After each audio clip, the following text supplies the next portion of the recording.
So, yesterday we had a small discussion on the subject of cost and management accounting.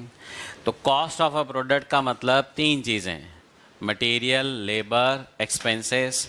तीनों में ही दो दो component होते हैं, एक डायरेक्ट और एक इनडायरेक्ट।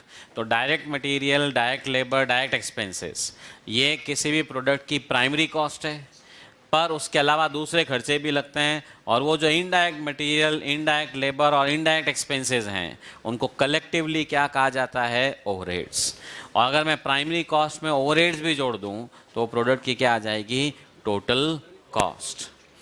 अब सब्जेक्ट का हमारा ऑब्जेक्टिव बड़ा क्लियर है कि हमको एक तो कॉस्ट कैलकुलेट करनी आनी चाहिए, और साथ ही साथ पैसे कैसे बचाए जा सकते हैं through various financial and non financial measures. Financial measure तो क्या हो गए? मटेरियल में सस्ता खरीदो, ठीक है, मटेरियल, रॉ मटेरियल की बात कर रहे हैं, ठीक है। और लेबर में आप कहेंगे 1 2 3 का सिस्टम लगाओ। 1 2 3 का सिस्टम क्लियर है ना भाई? ठीक है। और एक्सपेंसेस में आप कहेंगे किराए की फैक्ट्री है, सोचो भाई खुद की खरीद लें क्या, या कोई सस्ता किराए पे बैठ सकता है क्या, फैक्ट्री बड़ी है, छोटी है, क्या है, कैसे ऑप्टिमाइज़ कर सकते हो, ये सब चीज़ें दिमाग में लगाते रहते हो। तो अब हर जगह एक तो ऑब्जेक्टिव होता है फिनेंशियली कैसे खर्चा कम किया जाए, और दूसरा नॉन फिनेंशियल मेजर्स के मटेरियल को स्टोर कैसे करके रखना है। पेट्रोल पंप है, आपने आप खुले ढक्कन में क्या लगाने की ज़रूरत है, खुला ही रहने दो, ठीक है। पता चला जितना बेचा नहीं उससे ज़्यादा तो इवोपरेट हो गया। ओके, सोने का है रॉ मटेरियल, अब क्या ताले में रखना, सब अपने ही आदमी हैं, ठीक है। पता चला वर्कर अगले दिन से ज्वेलरी पहन के आ रहा है। तो अंडरस्टैंड, मटेरियल को कैसे स्टोर करना है, ये फिनेंशियल मेजर नहीं है, क्या है? Non financial. अच्छा, इसके लिए कोई पढ़ाई की ज़रूरत भी नहीं है, ठीक है, अनपढ़ भी एकदम बराबर ये सब ध्यान रखेगा। तो but anyways they are measures. चोरी कैसे रोकी जाए, वेस्टेज कैसे रोका जाए, तो आप कहेंगे टाइम टू टाइम क्या करते रहो, गोडाउन की चेकिंग करते रहो, ठीक है, फिजिकल काउंटिंग करते रहो। तो दैट वे ये सब नॉन फिनेंशियल मेजर्स हो गए जिससे हम हमारी प्रोडक्ट की कॉस्ट, रॉ मटेरियल की कॉस्ट को क्या कर सकते हैं? कंट्रोल कर सकते हैं। तो इसलिए इस चैप्टर में एक पार्ट तो हो गया calculation of material cost, financial measures to control material cost, ठीक है, कि सप्लायर कौन सा सेलेक्ट करें, पेमेंट टर्म्स क्या हो, ये सब फिनेंशियल मैटर हो गए। और नॉन फिनेंशियल मैटर हो गए कि आप किस तरह से अपने प्रोडक्ट की कॉस्ट कम कर सकते हो, मटेरियल का ऑप्टिमम यूज़ होना चाहिए, ये होना चाहिए, वो होना चाहिए। तो ये सब इस चैप्टर में अपने को सीखना है। हाँ, क्वेश्चन इस चैप्टर से प्रैक्टिकल ही आएगा मोस्टली, पर कुछ थ्योरी के क्वेश्चंस भी हैं, वो प्रैक्टिकल बेस्ड ही है, मतलब ऐसा कुछ बहुत अलग से नहीं होगा एकदम से थ्योरी कुछ याद रखनी है। हाँ, स्टार्टिंग में आप देखेंगे कुछ कुछ थ्योरी लिखी हुई है, वो इसलिए लिखी हुई है कि स्टडी मटेरियल में भी है, बाई चांस एग्ज़ाम में आ जाए तो। हाँ, मेरे सब्जेक्ट की एक बात और बोल दूँ आपको मेरे सब्जेक्ट में स्टडी मटेरियल देखने की ज़रूरत नहीं है, भले रद्दी बेचना चाहो बेच सकते हो, ठीक है, क्योंकि स्टडी मटेरियल में जो भी थ्योरी काम की है वो सब ले ली है। प्रैक्टिकल क्वेश्चंस जितने भी हैं, चाहे वो एग्जाम्पल्स में हैं चाहे क्वेश्चंस में हैं, वो सब कवर्ड है। कोई एक दो कवर्ड नहीं है तो सिर्फ इसलिए नहीं होंगे कि सिमिलर क्वेश्चन होगा विद डिफरेंट फिगर्स, ठीक है। पास एग्ज़ाम के क्वेश्चंस ये वो सब कुछ कंपाइल किया हुआ है, तो आपको कुछ एक्स्ट्रा हेडेक लेने की ज़रूरत नहीं है। This book is more than sufficient. 100 number इससे आ जाएंगे, उससे ज़्यादा लाने हो तो फिर आप 2 3 किताबें और देख सकते हो हैं। चले जी, तो पहले थोड़ा सा पढ़ लेते हैं मीनिंग। हाँ, मटेरियल वाला चैप्टर पहला। The general meaning of material is all commodities, physical objects which are used to make a final product. It may be direct or indirect. Direct materials, cost of which can be directly attributable to the end product for which it is being used, in economically feasible way. वो कल ही बात करी थी मैंने आपको, cost benefit analysis. एक एक बूंद का हिसाब रखना मुश्किल हो जाएगा। आप कहीं छोड़ो इनको, डायरेक्ट की जगह किस में डाल दो, इनडायरेक्ट में। बट जो इकोनॉमिकली फिजिबल वे में आप आइडेंटिफाई कर सकते हो इस प्रोडक्ट में ये मटेरियल लगे हैं, इसकी मैं कॉस्ट बता सकता हूँ, तो वो डायरेक्ट हो गया। और indirect which are not directly attributable to a particular final product. क्योंकि कई बार क्या होता है, जैसे वो आपने कहा साहब कोयला लेके आए, अब वो कोयला प्रोडक्ट ए में भी काम आ रहा है आग जलाने में, बी में भी काम आ रहा है, सी में भी काम आ रहा है, कभी कभी स्पेसिफिक काम भी आ रहा है बट उसको कैलकुलेट करना क्या है, मुश्किल है, तो उन सबको इकट्ठा करके कहाँ डाल देते हैं, इनडायरेक्ट में। Material cost is part of prime cost, मतलब वही primary cost. It is the basic cost without which production is impossible. In many industries it constitutes a significant part of total cost. Example कल लिया ही था, jewellery. अब gold की jewellery में सबसे significant part product की टोटल कॉस्ट का क्या होगा, रॉ मटेरियल, क्यों गोल्ड ही है, ठीक है। बाकी सब चीज़ें तो उसमें क्या होगी, 5-10% में सब निपट जाएगी। हायर मटेरियल कॉस्ट अगर लगती है वुड इंटेल लोअर प्रॉफिट्स, क्यों प्रॉफिट कम होगा, because material is major chunk of total cost. अब why we require material control, okay, कि what is the importance of proper recording and control of material। क्यों चाहिए मटेरियल पे बराबर control, तो देखिए याद रखने के लिए क्वालिटी ऑफ फाइनल प्रोडक्ट। अगर आप रॉ मटेरियल की देखिए, सिर्फ अपन कंट्रोल में पैसों की बात नहीं कर रहे हैं यहाँ पे, रॉ मटेरियल की अगर क्वालिटी ख़राब, कई बार होता है ना, आपने कहा सस्ता मटेरियल मिल रहा है साहब, वो लेके आ गया, पता चला प्रोडक्ट ही ऐसा बना कि वो भी कोई काम का नहीं, तो आपकी क्वालिटी ऑफ फिनिश गुड्स क्या हो गई, ख़राब हो गई। कई बार मटेरियल ऐसा लेके आए, मशीनें ख़राब हो गई उसको बनाने के चक्कर में, है ना। आपने कहा, हमने देखा साहब ये वाले ड्राई फ्रूट बहुत सस्ते मिल रहे थे, पता चला ड्राई फ्रूट तो नहीं टूटे, दांत टूट गए। ओके, तो अंडरस्टैंड। अब आपको क्वालिटी कैसी लानी है, दैट इज़ ऑल्सो इम्पॉर्टेंट। मतलब वो कहते हैं ना, हर बार सस्ता ही अच्छा नहीं होता, ओके, और हर बार महंगा ही अच्छा नहीं होता, दोनों चीज़ें हैं, ओके। तो understand, quality of finish goods, price of final product. हाँ, अगर महंगा खरीद लिया तो फिनिश गुड्स की प्राइस भी क्या हो जाएगी, ज़्यादा रखनी पड़ेगी, तो उस पर भी डिपेंडेंट है। प्रोडक्शन की कंटिन्यूटी, अगर आप टाइम पे रॉ मटेरियल खरीद के नहीं लाए, ठीक है, पता चला मटेरियल ख़त्म, तो आपने बोला हाँ साहब आज छुट्टी, तो है ना भाई, आज अगर स्टडी मटेरियल नहीं आते, नोट्स, तो फिर मैं कहता चलो आज छुट्टी।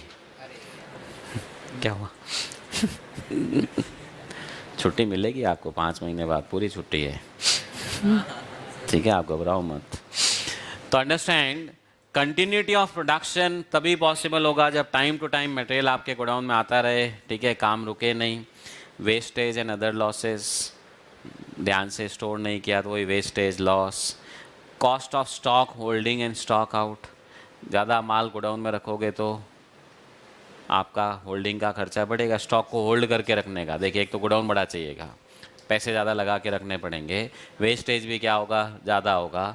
आपने कहा बहुत कम रखो, बहुत कम रखो तो कई बार माल नहीं होगा तो काम रुक जाएगा, तो कितना स्टॉक रखना है, that becomes important. Then regular information about resources, कि कोई नया सप्लायर आया है क्या, कोई नया टाइप ऑफ रॉ मटेरियल आया क्या है, तो ये सब चीज़ें इस चैप्टर से रिलेटेड है, ठीक है। देखिए, एग्जाम में ये सब क्वेश्चन नहीं आने वाले हैं, सब एक ब्लूप्रिंट है कि चैप्टर में मटेरियल कॉस्ट को ध्यान में रखने का इम्पॉर्टेंस क्यों है, क्यों चाहिए। क्वालिटी ऑफ प्रोडक्ट हो गया, उसकी प्राइस हो गई, उसके बाद कंटिन्यूटी ऑफ प्रोडक्शन हो गया, ठीक है, आपका वेस्टेज कंट्रोल करना है, आपको अपनी कॉस्ट कंट्रोल करनी है, कंटिन्यूटी चाहिए, स्टॉक आउट नहीं हो, स्टॉक होल्डिंग की कॉस्ट ज़्यादा नहीं लगे, तो ये सारे रीजंस हैं मटेरियल कॉस्ट को क्यों कंट्रोल में रखना चाहेंगे। हाँ, अब ऑब्जेक्टिव्स, इम्पॉर्टेंस, ये सब अपन थोड़ा बाद में पढ़ेंगे। हाँ, अगले पेज पे आते हैं, एलिमेंट्स ऑफ मटेरियल कंट्रोल। हाँ, ये बाद में इसलिए पढ़ेंगे कि जब अपन ये चैप्टर कंप्लीट करने पाएंगे ना, फिर पढ़ना शुरू करेंगे। आप कहें हाँ ये सब तो हो गए। कॉस्टिंग की थ्योरी पढ़ने का थोड़ा सा तरीका अलग होता है, सब स्टार्टिंग में एकदम बताने लगूंगा, आप कहें क्या हो रहा है, ये सब क्या क्या चीज़ें आ रही है, नहीं तो सीधा क्वेश्चंस, क्या इससे ये फ़ायदा होगा, ये फ़ायदा होगा, फिर अब चलो थ्योरी पढ़ते हैं कि मटेरियल कंट्रोल के क्या फ़ायदे हैं। आप कहें हाँ ये सब पॉइंट हमारे क्वेश्चंस में कवर हो गए। Elements of material control, material control के एरियाज़ क्या हैं। तो देखिए 3 एरियाज हैं जहां हमको मटेरियल का कंट्रोलिंग करना है। एक मटेरियल खरीदते वक्त, एक मटेरियल को स्टोर करते वक्त, एक मटेरियल को कंज्यूम यानी कि इशू, इशू मतलब प्रोडक्शन के लिए इशू करते वक्त। तो 3 जगह हैं जहाँ पे हमको मटेरियल कॉस्ट का क्या करना है, ध्यान रखना है। सबसे पहला और सबसे इम्पॉर्टेंट कौन सा हो गया, परचेज। यहाँ पे अगर आपने गड़बड़ कर दी तो फिर आगे 2 में स्कोप कम ही बचेगा। फिर भी मटेरियल खरीदते वक्त स्कोप क्या है भाई, पैसे बचाने का, कॉस्ट को कंट्रोल में रखने का। एक तो प्राइस, एक क्वालिटी, एक टाइमिंग, कब खरीदना है, ठीक है, कितना खरीदना है, तो ये सब डिसीजन उस वक्त होंगे। स्टोरेज, अभी मैंने एग्जांपल लिया, पेट्रोल पंप खुला रखना है, बंद रखना है, रॉ गोल्ड खुला रखना है कि ताले में रखना है, तो स्टोरेज, ठीक है, चोरी नहीं हो, वेस्टेज नहीं हो, डिटोरिएशन नहीं हो, उसके तरीके क्या लगाए जाएं। और फिर आता है इशू एंड कंजम्पशन। वहाँ पे क्या ध्यान रखना है, मटेरियल का मैन्युफैक्चरिंग में जब काम लेना शुरू किया, वेस्टेज क्या हो, कम से कम हो, ठीक है। ये नहीं एक प्रोडक्शन मैनेजर ख़राब किए जा रहा है, कौन देखने वाला है। अगर मान लीजिए मेरे पास ऑर्डर आया कि 500 यूनिट्स बना के देने हैं, तो पहले से मुझे मालूम होना चाहिए इन 500 यूनिट बनाने के लिए कौन कौन से रॉ मटेरियल कितने कितने किलोग्राम चाहिएंगे, तो मैं उतना ही क्या करूँ, मटेरियल दूँ। तो अपने आप ध्यान में रहेगा कि माल बराबर यूज़ हुआ कि नहीं हुआ। अगर वेस्टेज हो रहा है तो प्रॉपर रिकॉर्डिंग होनी चाहिए, पता लगना चाहिए। तो that is what is the importance. तो तीनों जगह मटेरियल की कॉस्ट को क्या करना है, कंट्रोल करने का ध्यान रखना है। तो देखिए material control is a systematic control over procurement, मतलब purchase, storage, issue of material so as to maintain an even flow of material. It involves efficient functioning of the following operations. क्या है, सबसे पहला परचेज ऑफ मटेरियल, फिर receiving, material receive हुआ godown में, भाई order दिया, माल आया, माल आने के बाद उसका क्या होना चाहिए, प्रॉपर इंस्पेक्शन, इंस्पेक्शन के बाद गोडाउन में ढंग से स्टोरेज, वैन जब भी ज़रूरत पड़ा उसको इश्यू करना, फिर इन्वेंट्री के records, stock audit and so on. अब अपन आते हैं परचेज, मटेरियल खरीदने का। अच्छा, अब देखो जब भी इस चैप्टर को पढ़ते हैं ना, आपके दिमाग में एक वो होता है ना, आंख बंद कर एक बड़ी सी फैक्ट्री दिखनी चाहिए, 1000-2000 वर्कर्स काम करते हुए। छोटा काम सोचना ही नहीं है कि छोटी सी दुकान है, ये है वो है, वो बेचारा इतना क्या खर्चा करके करेगा मटेरियल कंट्रोल। सपोज प्रोपराइटर है, अगर वही सब काम करता है तो बाज़ार में ख़रीदने जाएगा तो उसके दिमाग में सारी चीज़ें होगी, क्वालिटी का भी ध्यान रखेगा, प्राइस का भी ध्यान रखेगा, सब कुछ ध्यान रखेगा, यूज़ करते वक्त भी सब ध्यान रखेगा। बड़ी कंपनियों में मालिक तो कौन होते हैं, शेयर होल्डर्स, वो तो घर बैठे हैं। आप मैनेजर्स लोग हैं, वो काम कर रहे हैं, तो वहाँ पर कंट्रोलिंग सिस्टम ज़्यादा चाहिए। परचेज मैनेजर, ठीक है, ये काम देखेगा, स्टोर्स मैनेजर ये काम देखेगा, प्रोडक्शन मैनेजर ये काम देखेगा। तो सबको आपको क्या करना पड़ेगा, उनको परफॉर्मेंस स्टैंडर्ड देने पड़ेंगे कि आप जब भी बाज़ार जाओ ध्यान रखना इस भाव में लेके आना है, कम ज़्यादा नहीं होना चाहिए, क्वालिटी ये रहनी चाहिए। ओके, स्टोर्स मैनेजर को बोला जाएगा गोडाउन साफ़ सुथरा रहना चाहिए। मटेरियल का storage system is also important.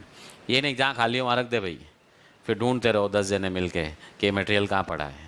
Means कौन से रैक में, कौन से बिन में कौन सा मटेरियल रखा जाएगा, there has to be a proper system, ठीक है, ताकि जब भी मटेरियल चाहिए। अच्छा, बड़ी कंपनियों में अगर रॉ मटेरियल की बात करूं, गोडाउन में कितने तरह के रॉ मटेरियल होंगे, हज़ारों में, ठीक है। अब वो पता चला गोडाउन में 2000 तरह के रॉ मटेरियल पड़े हैं, अब आपको ये याद नहीं है कौन सा मटेरियल कहाँ पड़ा है, तो वो कंपनी चल पाएगी क्या।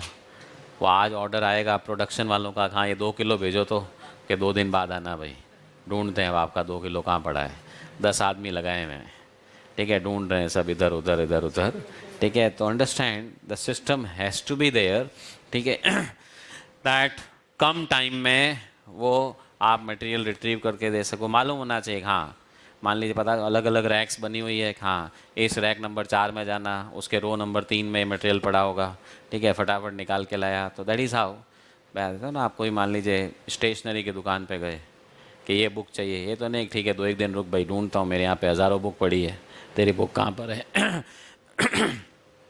सो everything needs to be systematic, ये नहीं हमारे कंप्यूटर में रिकॉर्ड मेंटेन है, फटाफट पता चल जाएगा हाँ इसका इतना माल पड़ा है। माल पड़ा है वो कंप्यूटर बोल देगा कहाँ पड़ा है, ठीक है, वो तो कंप्यूटर शायद बताएगा नहीं। आपको अपने गोडाउन का प्रॉपर, ठीक है, सिस्टम ऑफ स्टोरेज होना ही चाहिए।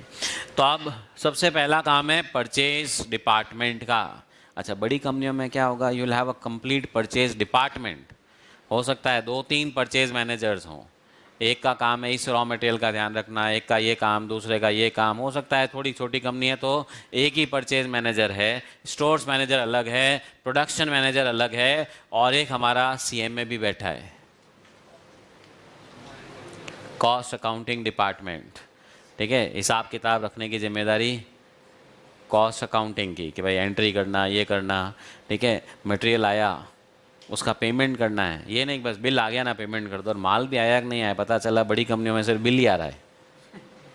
सरकारी में सुनते ही है ना भाई, रोड तो बनी नहीं, ठीक है, बिल पास हो गए। तो अब वो प्राइवेट कंपनीज में तो ये सब चीज़ें भी तो कंट्रोल का चाहिए। तो अब देखिए रियल लाइफ में how the thing works. Just एक स्मॉल एग्जांपल, सपोज कोई एक पर्टिकुलर रॉ मटेरियल एक्स खरीदना है, क्लियर। तो अब परचेज डिपार्टमेंट के पास आया कि साहब हमको ये रॉ मटेरियल एक्स चाहिए, 500 किलो चाहिएगा।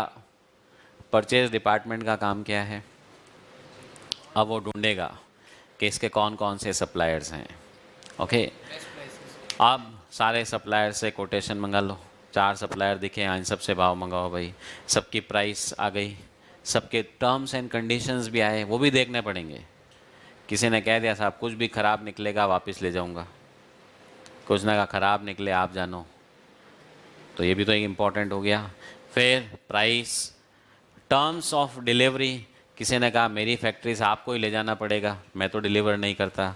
किसी ने कहा आपकी फैक्ट्री तक मैं पहुंचाऊंगा, ठीक है। तो प्राइस में वो भी तो देखना पड़ेगा, एक में ट्रांसपोर्टेशन लगेगा, एक में नहीं लगेगा। पेमेंट की टर्म्स, किसी ने कहा आप इमीडिएट कैश पेमेंट चाहिए, किसी ने कहा 2 महीने की उधार दूंगा। हाँ, इमीडिएट कैश पेमेंट वाला 100 रुपया ले रहा है, उधार वाला 102 ले रहा है, किसको देना चाहिए ऑर्डर?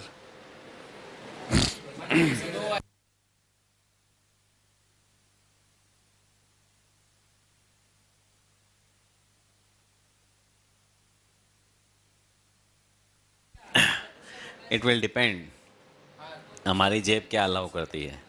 पैसे हैं ही नहीं तो अब 100 वाले से बात ही क्या करनी, 102 वाले से ही लो, उधार दे रहा है, 2 महीने में माल बना के बेच के पैसे आएंगे उससे पेमेंट कर देंगे, ओके। और पैसे पड़े हैं आइडल है, कोई यूज़ नहीं आ रहा है, तो 100 वाला बेटर है। तो अंडरस्टैंड, ये सारे डिसीजंस देखने पड़ेंगे। सप्लायर का रेपुटेशन, ये नहीं कोई भी होना, अपने क्या फ़र्क पड़ता है, माल लेना है पैसे देने हैं, भाई उसका रेपुटेशन क्या है। पता चला उसने कहा साहब 10 दिन में डिलीवरी हो जाएगी, और आपने उसके भरोसे ऑर्डर ले लिए प्रोडक्ट के, अब वो 10 दिन की जगह 50 दिन तक ही माल नहीं दे पा रहा है, आप चक्कर काट रहे हो। पता चला उसका माल आया जब तक कस्टमर का ऑर्डर कैंसिल हो गया, कि रहने दे भाई। तो there are so many things which the purchase manager has to evaluate and then place a order, okay. तो ये सारा काम किसका हुआ, परचेज मैनेजर का। तो सबसे पहला काम हुआ उसको कि सिलेक्शन ऑफ सप्लायर। आप सप्लायर का सिलेक्शन हुआ, ऑर्डर दे दिया, माल आएगा। माल फैक्ट्री में जब आएगा, ओके, तो जो गेटमैन है, ये नहीं भाई हाँ माल आ रहा है चलो गेट खोलो भाई आने दो अंदर, अपना माल है कि नहीं है। पता चला पड़ोसी का तान खाली करा दिया, हाँ ये नहीं अच्छा ही है ना, ठीक है, वो कहेगा खाली कराया क्यों तुमने, ऐसा थोड़ी भाई रास्ता बताओ ही नहीं किसी को, जो आए आने दे भाई। तो देयरफॉर अब वो माल अपना है कि नहीं है, बिल साथ में आया कि नहीं आया, सब आ गया। अब गोडाउन में खाली करवाने का प्रोसेस, तो it has to be through thorough checking.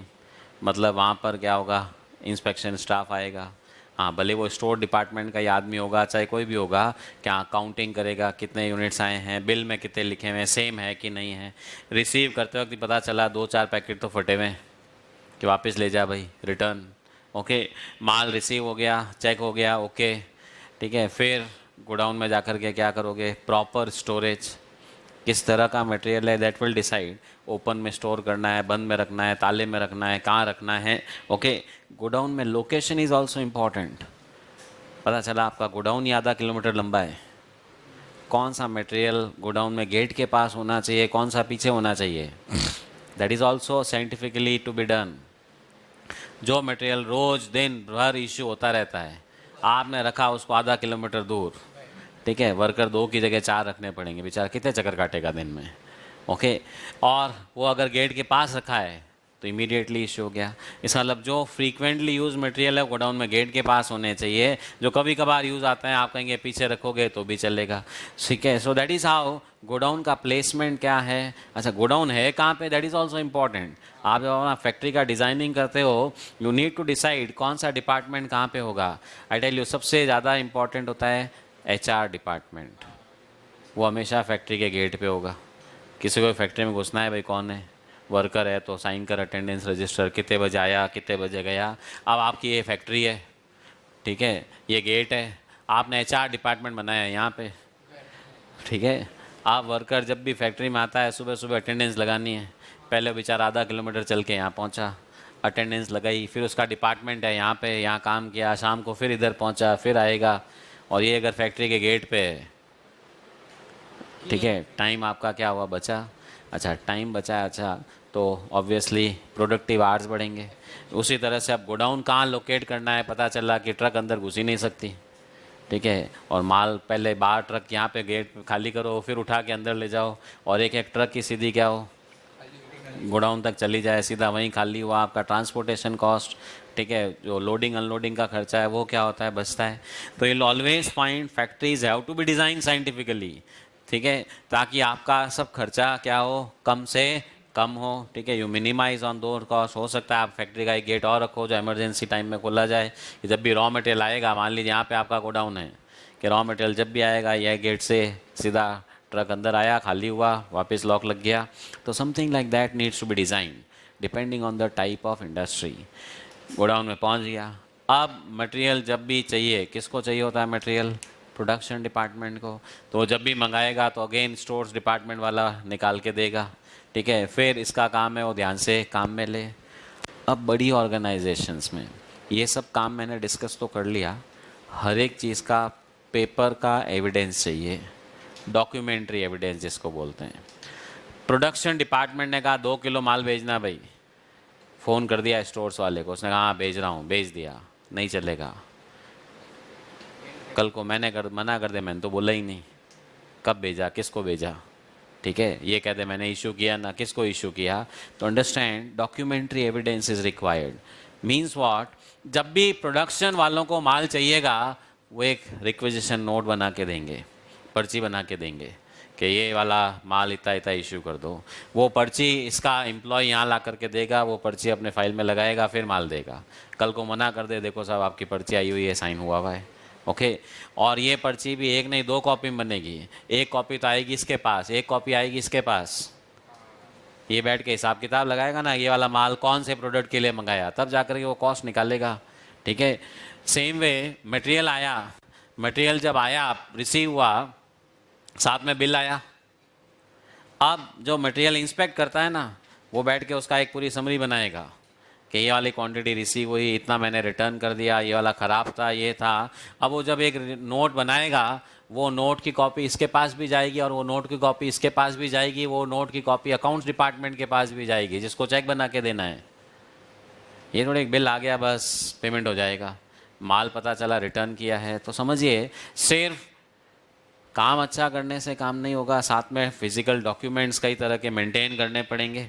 हाँ, हो सकता है आज के ज़माने में वो फिज़िकल डॉक्यूमेंट्स वर्चुअल फॉर्म में हो जाए, सॉफ्टवेयर ड्रिवन हो जाए, कि परचेज़ मैनेजर ने यहाँ पे कंप्यूटर लगा रखा है, स्टोर्स वाले के पास भी कंप्यूटर है, उसने अपना ऑथराइज़ किया कि साहब इतना माल भेज दो, ऑटोमेटिकली क्या हो गया, वो ऑथराइजेशन इसके पास भी पहुँच गया, वो इसके पास भी पहुँच गया, तो वो ऑटोमेट हो सकता है। बट वो चाहे रिक्वेजिशन फिजिकल फॉर्म में हो, चाहे आपका वर्चुअल फॉर्म में हो, चाहिए तो सही, ऑथराइजेशन तो चाहिएगा ही चाहिएगा, ओके।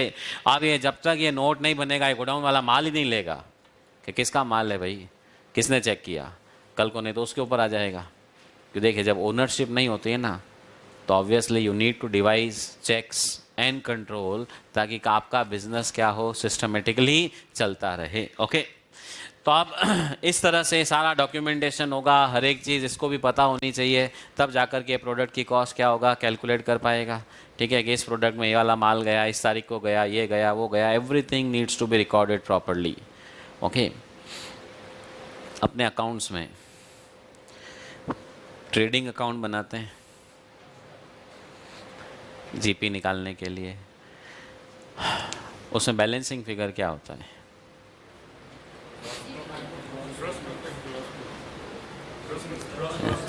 ट्रेडिंग अकाउंट में बैलेंसिंग फिगर कुछ होता है या सब कैलकुलेटेड ही होता है?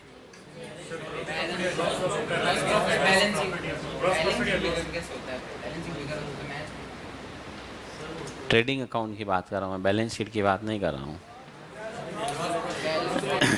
जीपी बैलेंसिंग फिगर होता है। अच्छा, ट्रेडिंग बनाते क्यों, पीएनएल बनाते क्यों?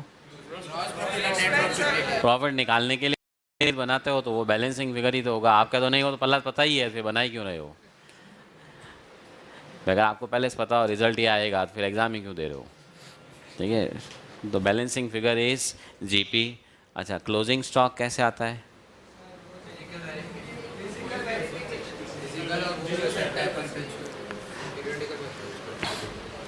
How you calculate closing stock? Question में दिया हुआ होता है। हाँ, पीरियडिकल और मैच्योर करते हैं या opening plus purchase minus cell.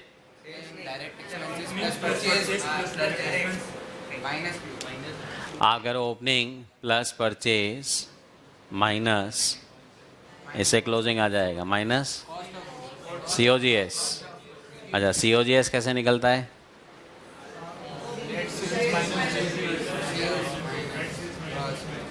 Okay, GP कैसे निकलता है?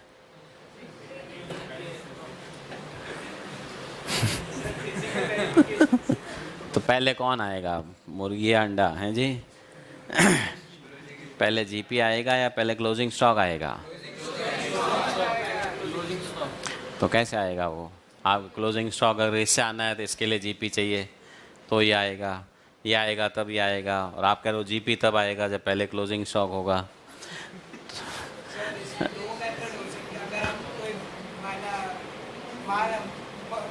प्रॉपर परसेंटेज जैसे कि हम 20% बेचे तो पहले जीपी आ जाएगा, तो उससे क्लोजिंग स्टॉक निकाल सकते हैं। अपन ट्रेडिंग अकाउंट क्यों बनाते हैं? तो जीपी अगर पहले से पता है, ट्रेडिंग ही क्यों बनाऊं? अंडरस्टैंड। सुनो लिसन।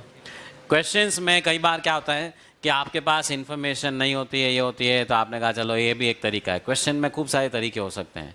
परचेज भी निकाल सकता हूँ बैलेंसिंग फिगर, ठीक है, डिपेंडिंग ऑन क्या दिया हुआ है। भाई लेजर अकाउंट में 5 में से 4 चीज़ें दी हुई है, तो 5 भी कुछ भी हो सकती है, चाहे वो ओपनिंग बैलेंस हो, चाहे परचेज हो, चाहे सेल हो, वो बैलेंसिंग फिगर आ जाएगा।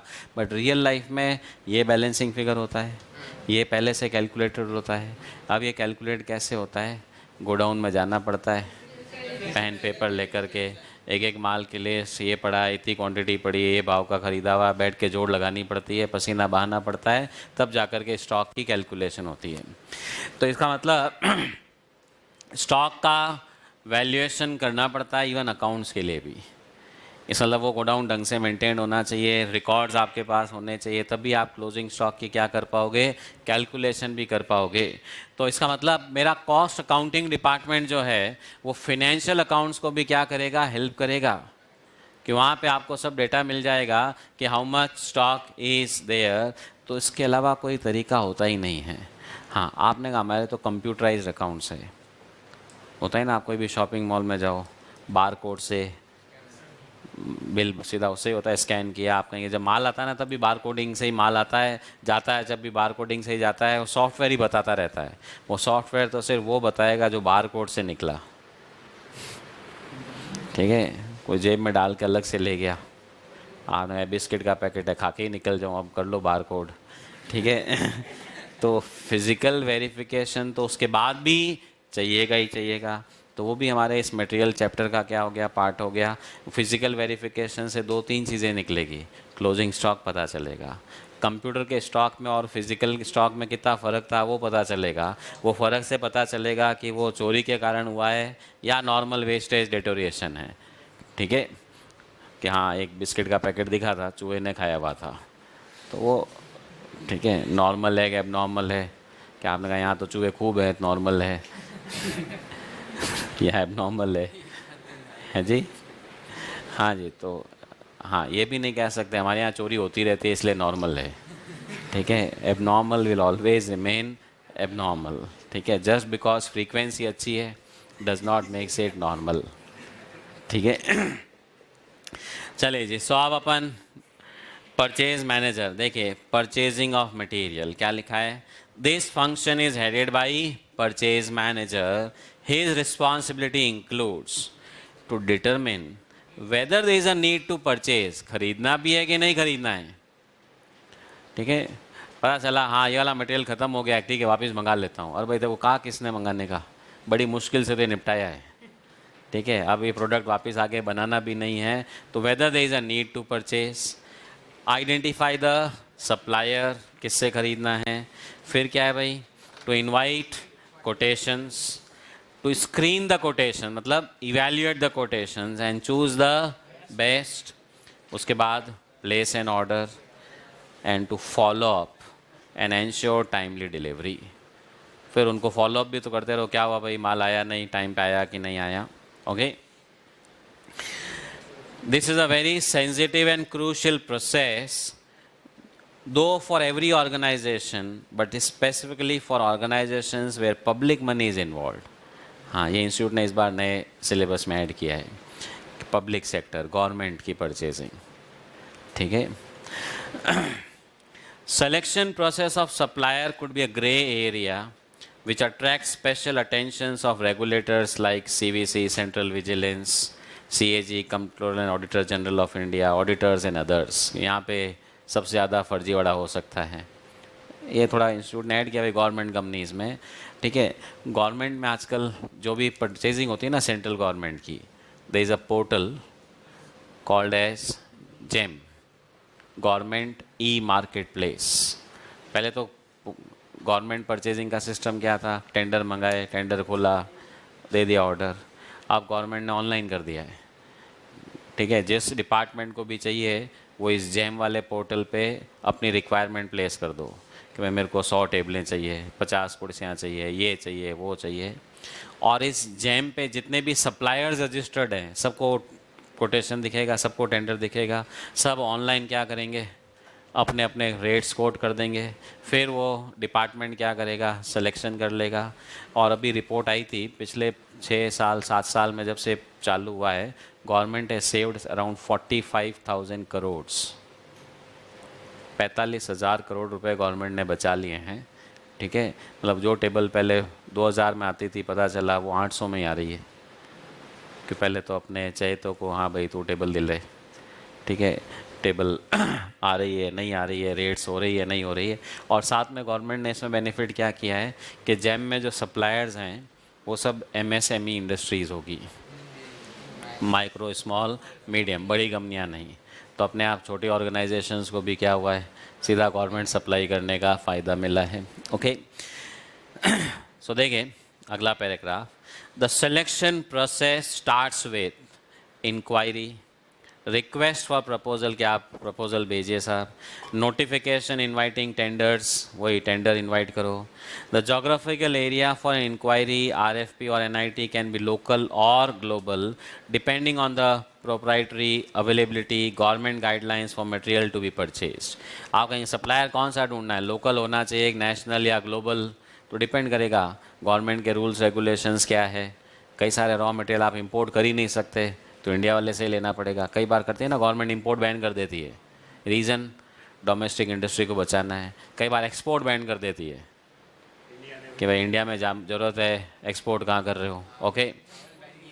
हाँ तो मतलब ये है जी, हाँ नहीं मोनोपोली को बढ़ाने के लिए कम करने के लिए मैनी रीजंस, जहाँ लगता है कि भाई डोमेस्टिक इंडस्ट्री पे थ्रेट आ गई है कि एक्सपोर्ट बैन कर दो, या एक्सपोर्ट पे ड्यूटी इतनी ज़्यादा लगा दो कि वो इंडिया में क्या हो जाए वाइबल नहीं रहे, ठीक है। हाँ जी, so the RFP that is request for proposal और tender can be floated offline, manual हो सकता है, और online by publishing on a website और designated electronic market place. One of the examples of electronic market place is GeM, ठीक है, government e market place. तो GeM का देखिए It is a dedicated e-market for different goods and services procured by government organization, departments, PSUs. ये सिर्फ government के लिए है। आने मैं भी इसके थ्रू ख़रीदना शुरू कर दूँ। आज की तारीख में खूब सारी ऐसी वेबसाइट्स हैं। यू हैव, क्या नाम है उसका, एक तो अली बाबा, जिसके थ्रू आप ख़रीद सकते हो, बेच सकते हो। वो चाइनीज़ कंपनी है। Similarly Indian companies are there, ठीक है। जो B2B, हाँ देखिए, एक तो होता है B2C, ये तो अमेज़ॉन हो गया, फ्लिपकार्ट हो गया, एक business to business. Even Amazon में भी बिज़नेस टू बिज़नेस भी है, ओके। B2B भी आप बाइंग सेलिंग कर सकते हो, बल्क लेना है वो करना है, ठीक है। We have India Mart etcetera, ठीक है। उस पर आप अपने प्रोडक्ट की रिक्वायरमेंट डाल दो, शाम तक आपके पास कम से कम 50 सप्लायर के कॉन्टैक्ट्स आ जाएंगे। क्या आज की तारीख में बेचने वाले खूब हैं कि मोनोपोली वाले प्रोडक्ट्स तो किसी के पास रहे ही नहीं, okay. It aims to enhance transparency, efficiency, speed in public procurement. अच्छा, एक देखिए, मैनुअल टेंडर का सिस्टम हो। आज आप टेंडर फ्लोट करोगे, 10 दिन बाद उसकी क्या करोगे, डेट रखोगे, फिर टेंडर खोलोगे, फिर ऑर्डर दोगे। इन सब में पता चला 1-1 महीना लग जाता है। ई मार्केट प्लेस में सुबह आपने रिक्वायरी डाली, शाम तक 25 जनों के कोटेशन आ गए, रात तक एक जने को फाइनल किया और ऑर्डर दे दिया। तो आपका टाइम क्या हुआ, कम हो गया, मतलब मोर और लेस एलिमिनेट हो गया। मतलब टेक्नोलॉजी का सबसे बड़ा एडवांटेज जो है हर एक के लिए वो यही है कि कई सारी चीज़ें जो टाइम कंज्यूमिंग हुआ करती थी वो ख़त्म हो गई। आज की तारीख में आप ऑनलाइन परचेज़ करते हो कुछ भी, शोरूम में ख़रीदना हो तो शाम को 9 बजे से पहले जाना पड़ेगा, शोरूम बंद होने के बाद। तो और ये अमेज़ॉन पे ख़रीदना हो, 2 बजे ही मूड हो गया, लॉगिन किया, देखा, पता चला सुबह 7 बजे SMS आ जाता है प्रोडक्ट शिप्ड या पैक्ड, ठीक है। क्योंकि उनके गोडाउन भी क्या होते हैं, 24 घंटे ऑपरेट कर रहे हैं। एफिशिएंसी इसका सिस्टम ही यही है, ओके। सो दैट वे हर जगह टाइम कैसे बचाया जाए। अच्छा, जितना टाइम आप कम कर देंगे, ठीक है। आपको आज ऑर्डर मिला और आप 1 महीने बाद गुड्स डिलीवर करो और एक दिन बाद ही डिलीवर कर दो, तो होता आपका साइकिल क्या होगा, बढ़ेगा, रोटेशन बढ़ेगा, पैसा आज ही आ गया, वापस नया ऑर्डर, वापस नया ऑर्डर। बिज़नेस अपने आप ही क्या हो जाता है, आपके पास लाख रुपया है, 1 महीने में बिज़नेस साइकिल पूरी करो और 4 दिन में साइकिल पूरी कर लो, तो ऑब्वियसली आप बिज़नेस सीधा 10 टाइम क्या हो जाएगा, ग्रो हो जाएगा। तो it provides the tool of E bidding, reverse e-auction, demand aggregation to facilitate government users achieve the best value for their money. Purchase through GEM by government users have been authorized and made mandatory, compulsory इसके through ही खरीदना पड़ेगा, by Ministry of Finance. हाँ, but this is for central government procurement. State government अभी भी अपने हिसाब से चला रहे हैं, ठीक है। ये सबके अपने अपने रीजंस होते हैं। चलिए जी, अब परचेज डिपार्टमेंट का काम है माल खरीदना। अब अपन थोड़ा प्रैक्टिकल पार्ट पे शुरू करते हैं कि माल खरीदने के लिए खूब सारी मेहनत कर ली, किससे खरीदना है, क्या करना है, ये वो टर्म्स कंडीशंस इवेल्युएट कर ली। अब अपना क्वेश्चन का पहला पॉइंट आता है, मटेरियल खरीदा तो उसकी क्या कैलकुलेट करनी है, कॉस्ट। कॉस्ट क्यों कैलकुलेट करनी है कि मटेरियल अभी अपन ने पिछला किया ना भाई, 1000 डिबेंचर खरीदे, बेचे 800 ही, तो 800 की क्या करनी पड़ेगी, कॉस्ट निकालनी पड़ेगी। वैसे ही अब मान लीजिए मैंने 1000 किलो रॉ मटेरियल ख़रीदा, ठीक है, मैंने उसकी एक बार कॉस्ट निकाल दी, उसकी रेट पर केजी निकाल ली, तो व्हाट विल हैपन, अब ये 1000 किलो गोडाउन में गया, कल को 2 किलो कोई मांग रहा है, कोई 5 किलो मांग रहा है, कोई इस प्रोडक्ट के लिए मांग रहा है, कोई उस प्रोडक्ट के लिए मांग रहा है, तो मुझे कौन से प्रोडक्ट में कितना मटेरियल गया और क्या भाव पे गया, वो रेट तो क्या करनी पड़ेगी, निकाल के रखनी पड़ेगी, ताकि जब भी मटेरियल किसी भी डिपार्टमेंट ने यूज़ किया, किसी भी प्रोडक्ट में गया, तो मैं उसकी क्या कर सकूँ, कॉस्ट निकाल सकूँ। तो अब पॉइंट आता है कि जब आप मटेरियल ख़रीदते हो तो परचेज प्राइस तो होती है, उसके अलावा दूसरे दुनिया भर के खर्चे लग जाते हैं, ये हो जाता है, वो हो जाता है, कौन सा खर्चा जुड़ेगा, कौन सा घटेगा, कौन सा नहीं ऐड होगा, that is to be decided. हाँ, नया कुछ ज़्यादा नहीं है, जो आपने 11-12 में बेसिक चीज़ें, परचेज कॉस्ट, ट्रेड डिस्काउंट क्या होता है, माइनस होता है, प्लस होता है, दिखाया तो नहीं जाता है, परचेज कॉस्ट में से माइनस करते हो कि नहीं करते हो, कैश डिस्काउंट परचेज कॉस्ट में से माइनस करते हो, वो अलग से दिखाते हैं, उसको शो करते हैं। शो कहाँ करते हो? परचेज में से माइनस करके शो करते हो कि पीनल में अलग से बाई डिस्काउंट लिख के करते हो? लेस तो करते हैं, ट्रेड डिस्काउंट लेस करते हैं, रिकॉर्ड भी करते हैं, कैश शो लेस भी करते हैं, रिकॉर्ड भी लेस है ना, जो अगर हम उसी समय तो हम्म, जब आप उसी समय पेमेंट दे रहे हो तो कैश डिस्काउंट। ये कहाँ से लाए भाई? मैंने उधार माल खरीदा, क्रेडिटर ने बोला है महीने भर के अंदर पेमेंट कर दोगे 2% और डिस्काउंट दे दूंगा, तो कौन सा डिस्काउंट है ये? तो ये खरीदते ही मिला कि बाद में मिलेगा? हाँ, तो आपने कहा ना उसी वक्त पेमेंट करो तो मिलेगा। तब कैश तो भाई देखो भाई, अपन अब क्या है ना, कानून पढ़ रहे हैं मोर और लेस, हर जगह कानून का ध्यान रखना है। लैंग्वेज वेरी इंपॉर्टेंट है कि उसी वक्त या पेमेंट करते वक्त, ठीक है, थिंग चेंजेस। आपने कहा मेरी इच्छा तो वही थी, बोलना तो वही चाहता था, ठीक है, पर अब तो देखिए, आप मान लीजिए आपने मटेरियल ख़रीदा, ठीक है, अमेरिका में ऑर्डर दिया कि माल भेज दे भाई, ठीक है, उसने कहा हाँ साहब ये भाव लगेगा। फिर अमेरिका से इंडिया मंगाया, उसका शिपिंग कॉस्ट लगा, उसका इंश्योरेंस लगा, पर यहाँ आया तो कस्टम लगा, क्लियरिंग चार्जेस लगा, फिर पोर्ट से गोडाउन तक अपने फैक्ट्री तक मंगाया, उसका ट्रक का भाड़ा लगा, फिर यहाँ पहुँचा, माल खाली कराया, गोडाउन में ले जाके रखा, उसका खर्चा लगा, ठीक है, फिर गोडाउन में कुछ मटेरियल ख़राब हो जाता है, वो हो जाता है, वो इन्वॉल्वमेंट। तो कौन कौन से खर्चे कॉस्ट में जोड़ने हैं, नहीं जोड़ने हैं, that is all we need to understand properly. फिर एक trade discount versus cash discount, ये भी अपना डिस्कशन शुरू हुआ। तो सुनिए भाई, ट्रेड डिस्काउंट हम परचेज में से माइनस कर देते हैं, इन द सेंस पेमेंट उसको कम ही करते हैं। कैश डिस्काउंट में पेमेंट कम ही करते हैं, बट वो कैश डिस्काउंट कंटिजेंट होता है, मिलेगा नहीं मिलेगा वो बाद के एक्शन पे डिपेंड करता है, और वो मेरा ट्रेडिंग का मैटर नहीं है, वो मेरा फिनेंशियल मैटर है। जल्दी पेमेंट करके मैं पैसा बचा सकता हूँ, इसलिए वो ट्रेडिंग अकाउंट में आता ही नहीं। वो कहाँ आता था? पीनल में, बाई डिस्काउंट रिसीव्ड। तो अंडरस्टैंड, ट्रीटमेंट इज़ डिफरेंट। इसका मतलब ट्रेड डिस्काउंट तो परचेज में से ही माइनस हो रखा था, इसका मतलब मेरी परचेज कॉस्ट में से क्या हो गया, वो डिडक्ट हो गया, जबकि कैश डिस्काउंट अलग से आता था। तो दोनों का ट्रीटमेंट अलग अलग है। तो देखिए भाई अगला, हाँ, ये रिसीविंग इंस्पेक्शन बाद में पढ़ेंगे। अगले पेज पे देखिए, कॉस्ट ऑफ मटेरियल। हाँ, अच्छा, एक फ़ायदा और है, ये जब अपन ये पढ़ लेंगे तो अपन जब अकाउंट्स में AS2 पे आएंगे, वैल्यूएशन ऑफ इन्वेंट्री, उसमें फिर से आता है पहले कॉस्ट निकालो फिर NRV से कंपेयर करना, तो वहाँ पे भी यही सब कानून बने हुए हैं। ओके, मतलब ये दोनों सब्जेक्ट्स एक दूसरे के कॉम्प्लीमेंट्री है। देखिए, cost of material includes cost of purchase net of trade discount. हाँ, ट्रेड डिस्काउंट उसमें से क्या हो जाएगा, minus rebates, duty drawback, input credit availed. आपका ये क्या होता है, GST पढ़ना शुरू कर दिया क्या आप लोगों ने? कल से।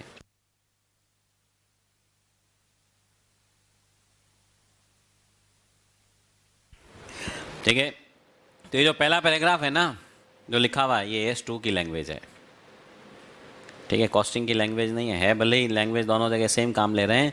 तो आप कहेंगे क्या क्या रामायण आ गई, इतनी सारी चीज़ें हमने तो पढ़ी नहीं, सुनी नहीं। ट्रेड डिस्काउंट सुना हुआ है, बाकी सब अभी समझा दूंगा। तो ट्रेड डिस्काउंट माइनस होगा, रिबेट माइनस होगी, ड्यूटी ड्रॉबैक माइनस होगा, GST माइनस होगा, इंक्लूड्स, अब इसमें जुड़ेगा other cost incurred in bringing inventory to present location and condition. Okay. Invoice of material purchased from market sometimes contains items such as trade discount, quantity discount, freight, duty, insurance, container cost, taxes, cash discount। एक ही bill में इतनी सारी चीज़ें लिखी हुई है। आपने कहा कौन सा जोड़ना है, कौन सा घटाना है, कौन सा नहीं जोड़ना है, that is all to be decided. जैसे बिल आया, अब बिल में क्या क्या लिखा हुआ है कि साहब 1000 किलो ख़रीदा आपने एट द रेट ऑफ 25, कितना हुआ, 25,000। फिर लिखा उसने माइनस ट्रेड डिस्काउंट 10%, 2500, कितना हो गया, 22,500। फिर उसने लिखा ऐड GST 5,000 रुपये, कितना हो गया, 27,500। फिर उसने लिखा add transportation, add loading unloading, ठीक है, कि भाई भाड़े का अमाउंट जोड़ दिया। फिर इसने लिख दिया कैश डिस्काउंट, आपको मान लीजिए 500 रुपये जोड़ दिए तो ये हो गया 28,000। फिर लिख दिया कैश डिस्काउंट, अगर आप 30 डेज़ में पेमेंट करते हो 2,000 रुपये। क्लियर? पे करते हो तो 2,000 कट दे देंगे, नहीं करोगे तो 28, पे करोगे तो कितना देना पड़ेगा 26, पे नहीं करोगे तो कितना देना पड़ेगा 28। आप कहेंगे इतनी सारी चीज़ें जोड़ी है घटाई है। कई बार होता है कंटेनर, कंटेनर मतलब डिब्बा जिसमें मटेरियल आया कि साहब इसका भी लगेगा, पैकिंग चार्जेस का 2 कंटेनर होता है ना मिठाई वाले के, भाई डिब्बे के पैसे अलग से लगेंगे। हाँ, अब वो रिफंडेबल नॉन रिफंडेबल, उसने कहा कंटेनर का 1,000 रुपया, कंटेनर वापस खाली दे दोगे, ठीक है, एम्प्टी कंटेनर तो 600 रुपये वापस दे दिए जाएंगे। खूब सारी चीज़ें लिखी हुई है। अब मैं क्या जोड़ूं क्या नहीं जोड़ूं, दैट इज़ ऑल अराइजेस। तो देखिए आगे की टेबल बनी हुई है, डिस्काउंट्स, सब्सिडीज़। सबसे पहला ट्रेड डिस्काउंट, हमेशा क्या करेंगे, मतलब मैं मेरी कॉस्ट में क्या लूँगा तो ट्रेड डिस्काउंट तो माइनस करना ही करना है। ट्रेड डिस्काउंट पे और भी नाम है, इसको क्वांटिटी डिस्काउंट भी कहा जाता है। एक साथ 1,000 किलो खरीदने पे डिस्काउंट है तो किलो पे ही है, वो पेमेंट पे तो नहीं है। देखिए जो डिस्काउंट पेमेंट पे मिलता है वो कौन सा है, कैश डिस्काउंट। और जो खरीदारी की क्वांटिटी पर कि 1 महीने में इतना खरीद लोगे तो ये मिल जाएगा, ऐसा कर लोगे इतना मिल जाएगा, तो वो सब ट्रेड डिस्काउंट हो गए, वो हमेशा माइनस होगा। ठीक है, आगे क्या लिखा है, trade discount is deducted from purchase price if it is not shown as deduction in invoice. Invoice में अगर माइनस करके नहीं भी भेजा है तो उसने कहा साहब ट्रेड डिस्काउंट आपको इतना मिलेगा, हाँ कहीं इनवॉइस में माइनस होगा ही होगा ना। कई कंपनियां क्या करती है कि देखिए साहब महीने भर में अगर आप 1,000 किलो खरीद लोगे तो आपको 2,000 रुपये की छूट मिलेगी। मैं पहला बिल 200 किलो का, उस माइनस करेगा क्या वो, क्योंकि रूल क्या है, महीने भर का 1,000 किलो होना चाहिए। अब वो 2,000 रुपये महीना भर मैंने शॉपिंग कर ली, फिर उसने कहा ठीक है साहब 2,000 रुपये आपका डिस्काउंट का वाउचर, आपके खाते में 2,000 माइनस कर दिया। किसी भी बिल में माइनस नहीं किया, लेजर में उसकी क्या कर दी, अलग से पोस्टिंग कर दी। पर मुझे तो मालूम है कि कैश डिस्काउंट नहीं है, क्या है, ट्रेड डिस्काउंट। तो मुझे वो चाहे 100 किलो खरीद रहा हूँ, चाहे 150 किलो खरीद रहा हूँ, चाहे 500 किलो खरीद रहा हूँ, मुझे वो 2,000 के डिस्काउंट को प्रोपोर्शनेटली क्या करना पड़ेगा, माइनस करना ही पड़ेगा। मतलब रियल लाइफ में things are not so easy. आपने देखता है ट्रेड डिस्काउंट तो बिल में माइनस हो के आएगा, नहीं। कई बार होता है ईयर एंड डिस्काउंट, साल भर में इतना माल खरीदने पे इतना डिस्काउंट मिलेगा, आप खुद को ही पता नहीं है मिलेगा नहीं मिलेगा, ईयर एंड में जाके मिला, बट है तो उसका nature trade discount purchase cost में से माइनस होगा ही होगा। क्वांटिटी डिस्काउंट सेम वही, हाँ जी, साल भर अपन ने माइनस नहीं किया और लास्ट में आके माइनस हो, कुछ में दिक्कत नहीं। कुछ नहीं, वो चलेगा। अपन एएस पढ़ेंगे, ठीक है, कि क्योंकि अपन भगवान नहीं है तो ये सब चीज़ें चलती रहेगी। तो this will keep on happening, कभी ज़्यादा कभी कम, ठीक है। हाँ जी, एक आपने पढ़ा होगा 11th-12th में चैप्टर रेक्टिफिकेशन ऑफ एरर, तो बस उसको वैसे समझ लो, ठीक है, क्या अब ज्ञान आया है। हम वही कह रहा हूँ, रेक्टिफिकेशन का मतलब ये हुआ अब जा कर के क्या हुआ, माइनस कर रहा हूँ। भाई आपने गलती से कैलकुलेशन करते वक्त 25 रुपये की जगह 250 रुपये दबा दिया, अब हो गई गलती, तो अब अकाउंट्स में गलती सुधारने का तरीका क्या होता है, वो एक आपने वो स्टोरी सुनी होगी ना, भाई इस लाइन को बिना मिटाए छोटा करो, ठीक है, तो एक पास में एक बड़ी लाइन और खींच दो कि लो साहब ये हो गई छोटी है। तो वैसे अकाउंट्स में गलती हो गई, मिटाने का सिस्टम नहीं है अपने यहाँ पे, ठीक है, अपने यहाँ काटा पीटी का तो सिस्टम है ही नहीं है। अपने यहाँ पे तो क्या है, एक एंट्री और कर दो। भाई डेटर को माल बेचा, आपने लिखा टू सेल्स 10,000 रुपये, पैसे आ गए, तो ये सिस्टम तो नहीं, 100 काट दो, हिसाब ख़त्म। अपन क्या करते हैं, सामने लिखते हैं बाई बैंक, अपने आप ही इफेक्ट क्या हो गया, कम हो गया। तो रेक्टिफिकेशन का इफेक्ट यही है, कुछ भी है, कुछ गलती हो गई तो भी सही करना है तो काट के सही नहीं करते, एक एंट्री और। सोचो पॉजिटिविटी कितनी है। अपने मैक्स में तो माइनस का सिंबल होता है, अकाउंट्स में माइनस होता ही नहीं है, डेबिट और क्रेडिट। कभी डेबिट करने से बैलेंस बढ़ जाता है, कभी वही डेबिट करने से बैलेंस कम हो जाता है, ठीक है। तो कम करना है, चाहे चढ़ाना है चाहे गिराना है, आपके अकाउंट्स में एक ही काम है, एंट्री करो, ठीक है, काम हो जाएगा। हाँ जी, क्वांटिटी डिस्काउंट, क्वांटिटी डिस्काउंट भी ट्रेड डिस्काउंट ही है, हमेशा परचेज कॉस्ट में से माइनस होगा। कैश डिस्काउंट क्या लिखा हुआ भाई, it is not deducted from purchase price, it is interest finance charges, it is ignored. मतलब कैश डिस्काउंट को मैं मेरी परचेज कॉस्ट में ना तो जोड़ूंगा ना घटाऊंगा, कुछ नहीं करना, मतलब टेक्निकली घटाना ही होता है, हम नहीं लेस करेंगे। सब्सिडी मिलती है, कोई ग्रांट मिलती है, कोई इंसेंटिव मिलता है, आप कहें ये कहाँ से आने लग गया, ठीक है। क्या होता है, गवर्नमेंट कई बार कहती है, अभी वो अशोक जी ने कहा ना, क्या वो गैस सिलेंडर पे 500 रुपये की सब्सिडी है, 500 मिलेगा जो भी है, वॉट एवर इट में भी। अब गवर्नमेंट ने कहा आप सिलेंडर खरीदो, ठीक है, और 500 रुपये हमारी तरफ से। अब वो सिलेंडर का बिल आया 1200 का, 1200 पे किया, गवर्नमेंट से 500 रुपये वापस आ गए, तो वो ट्रेड डिस्काउंट है, कैश डिस्काउंट है? टेक्निकली तो वो सब्सिडी है, वो ना तो ट्रेड डिस्काउंट है ना कैश डिस्काउंट। वो किस लिए दिया जा रहा है कि हमारी कॉस्ट कम हो जाए, तो वो क्या हो जाएगा, माइनस। फर्टिलाइज़र कंपनीज, फर्टिलाइज़र पे गवर्नमेंट ने क्या रखा है, बेचना तो आपको इसी भाव पे, घाटा होगा वो हम क्या करेंगे, सब्सिडी के फॉर्म में देंगे। या आजकल क्या होता है कि जिसने जितना ख़रीदा उसको सीधे उसके बैंक में वो सब्सिडी आ जाएगी, भले ही वो अलग से पैसा आ रहा है, बट वो मेरे लिए अलग से इनकम नहीं है। देखिए ट्रेडिंग अकाउंट में क्या होता है, या तो मैं लिखूँ परचेज कॉस्ट 1200 रुपये, सामने लिखूँ सब्सिडी मिली 500 रुपये, और एक होता है कि 1200 माइनस 500 700 लिखूँ। हाँ, जीपी वही आएगा। What is important is presentation, ठीक है, कि ज़्यादा बेटर व्यू कौन सा है, ये वाला। क्यों कि ये 500 रुपये मेरे कमाई नहीं हुई है, ये मेरी कॉस्ट में से रिकवरी हुई है, मेरी कॉस्ट गवर्नमेंट ने कंपेंसेट की है, इसलिए हमेशा क्या होगा, सब्सिडी माइनस हो जाएगी। जैसे गवर्नमेंट की एक और सब्सिडी होती है, मशीन खरीदो सब्सिडी देंगे। अब मशीन के लिए सब्सिडी मिली तो उसको मैं इनकम मानूंगा नहीं, मैं उसको मशीन की कॉस्ट में से क्या करूंगा, माइनस। ऐसा ही समझ लो, कुछ पैसे गवर्नमेंट दे रही है, कुछ मैं दे रहा हूँ, तो एक बार मैंने पूरा पेमेंट किया, वापस गवर्नमेंट से मिला, तो उतना अमाउंट उसमें से क्या हो गया, माइनस हो गया। अब duties and taxes, road tax, toll tax अगर लगते हैं तो उसमें परचेज में क्या होगा, ऐड हो जाएगा। कारण टैक्स इसीलिए दिया है कि माल मेरे पास पहुंच जाए। जीएसटी, अब जीएसटी वैसे आप समझना शुरू करेंगे, क्या होता है कि आपने रॉ मटेरियल ख़रीदा, दो तरह के डीलर होते हैं, एक रजिस्टर्ड और एक अनरजिस्टर्ड, जिसका कोई जीएसटी नंबर ही नहीं है। रजिस्टर्ड डीलर क्या होगा, जब भी माल खरीदेगा, खरीदते वक्त जीएसटी पे करना पड़ेगा, बेचेगा तो वापस से जीएसटी सामने वाले से वसूल करेगा। गवर्नमेंट का जीएसटी का सिस्टम क्या है कि मान लीजिए आपने एक मटेरियल ख़रीदा 1000 रुपये में, उस पर 100 रुपया जीएसटी दिया, टोटल कॉस्ट कितनी हो गई, 1100। इसको आपने बेचा 1500 में, उस पर जीएसटी बनी 300, टोटल कितना हो गया, 1800। अब जब ये 300 रुपये आपने कलेक्ट किए तो गवर्नमेंट कहेगी 300 में से 100 पहले से आपके दिए में 200 रुपये और दे दो हमको। This is called as incremental tax, okay, क्योंकि 100 रुपये भी तो आपने ही दिए हैं माल खरीदते वक्त, तो अब जो एक्स्ट्रा वैल्यू एडिशन हुआ उसी पे क्या कीजिए, टैक्स दीजिए। तो इसका मतलब खरीदते वक्त जो मैंने 100 रुपये का टैक्स पे किया, उसका मुझे वापस से क्या होगा, एडजस्टमेंट। रिफंड तो नहीं मिल रहा है बट एडजस्ट हो रहा है। इसकी एंट्री समझाता हूँ तो अपने आप क्लियर हो जाएगा।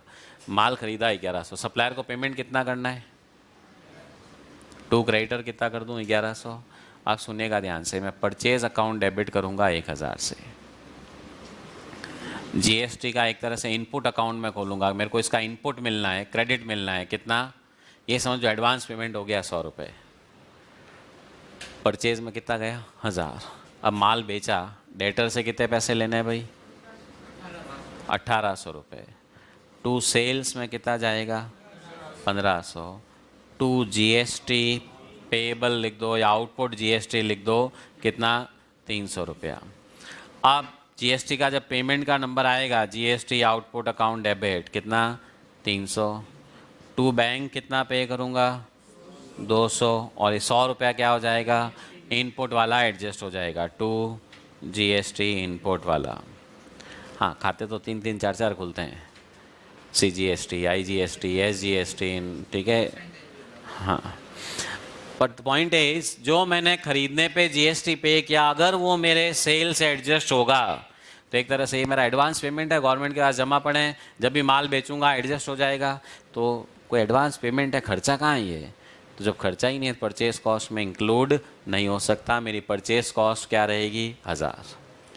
अनरजिस्टर्ड डीलर हूँ तो ना तो बेच तक जीएसटी लेना है ना खरीद तक, तो उसका कोई फ़ायदा मिलेगा। हाँ, सेलर तो मेरे से, क्रेडिटर तो लेगा ही भाई, मैं तो रजिस्टर्ड हूँ, जीएसटी मेरे को गवर्नमेंट में जमा कराना है। तो अगर मुझे इसका इनपुट ही नहीं मिलना है तो मैं इसको क्या करूँगा?